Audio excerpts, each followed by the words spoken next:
പുണർതം നക്ഷത്രക്കാർക്ക് ഈ വിഷു സംക്രമം ഗുണങ്ങളും ദോഷങ്ങളും ഇടകലർന്ന സാഹചര്യം സൃഷ്ടിക്കുന്നതായിട്ട് കാണുന്നുണ്ട്.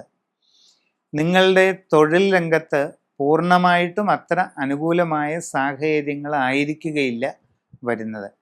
നിങ്ങൾ ഉദ്ദേശിക്കുന്നത് പോലെ എല്ലാ കാര്യങ്ങളും കൃത്യമായിട്ട് നടക്കണമെന്നില്ല.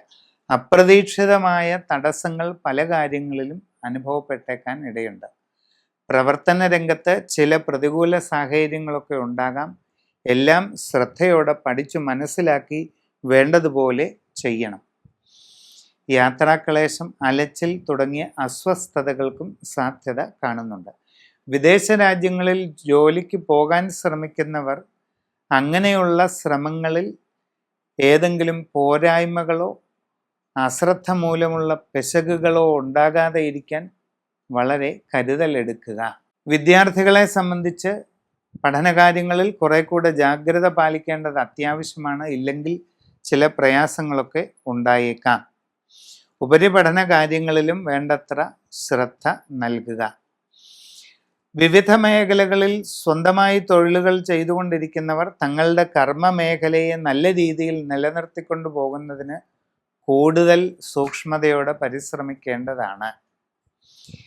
അന്യദേശത്തെ വിവിധ മേഖലകളിൽ ജോലി ചെയ്തുകൊണ്ടിരിക്കുന്നവർ വളരെ ശ്രദ്ധ എല്ലാ കാര്യത്തിലും ചെലുത്തണം. നിങ്ങളുടെ തന്നെ അശ്രദ്ധയും ആലോചനക്കുറവും കാരണം കർമ്മരംഗത്ത് പലവിധ അപാകതകൾ ഉണ്ടായേക്കാം. അത് നിങ്ങളുടെ ജോലിയെ തന്നെ ബാധിക്കുന്ന സ്ഥിതി വരാം. വിവാഹ ആലോചനകൾ നടത്തിക്കൊണ്ടിരിക്കുന്നവർക്ക് ഒരല്പം കാലതാമസം ഉണ്ടായേക്കാം. ശ്രദ്ധയോടെ പരിശ്രമം തുടരുക. കുടുംബത്തിൽ സ്വസ്ഥതയും സന്തോഷവും നിലനിൽക്കാൻ സാധ്യതയുണ്ട്. എങ്കിലും സംഭാഷണങ്ങളിൽ വേണ്ടത്ര ആത്മനിയന്ത്രണവും മിതത്വവും ശീലിക്കുന്നത് നല്ലതാണ്. നിങ്ങളുടെ ജനനത്തീയതിയും സമയവും അനുസരിച്ച് സമഗ്രവും സമ്പൂർണവുമായ ഗ്രഹനില തയ്യാർ ചെയ്ത് അതിനനുസരിച്ചുള്ള വിശിഷ്ട പരിഹാരങ്ങൾ ചെയ്ത് മുമ്പോട്ട് പോകേണ്ടതാണ്.